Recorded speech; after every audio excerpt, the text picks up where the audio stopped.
Usa ka steel footbridge nga magsumpay sa duha ka mga barangay sa Cagayan de Oro City ang mapahimusla na sa mga residente. Kini ang balitang barangay ni James Paulo Yap.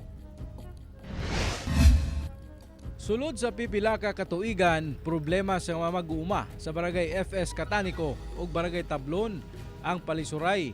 Tungod daot ang ilang dalan, kinahanglan pa kuno nilang mutabok sa sapa aron makaabot sa ilang umahan. No, sa una, magtabok gid sa suba. Nga mabasa gyud siya. Kini nahatagan og kasulbaran dihang gi-turnover sa DPWH ang baguhay lang nahuman nga steel footbridge nga magsumpay sa duha ka mga barangay.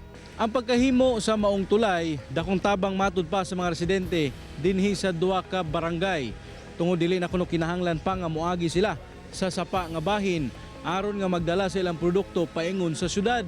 Kung kaniadto sab kuno, dili sila makatabok kung kusog ang bulog sa tubig.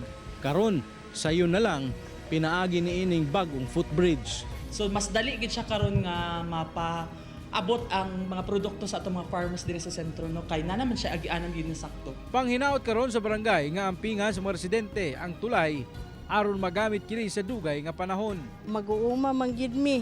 Makatabang gyapon kay sayo na lang pag-agi dayon. Kauban si Makoy Sempron, James Paulo Yap, 1 Mindanao.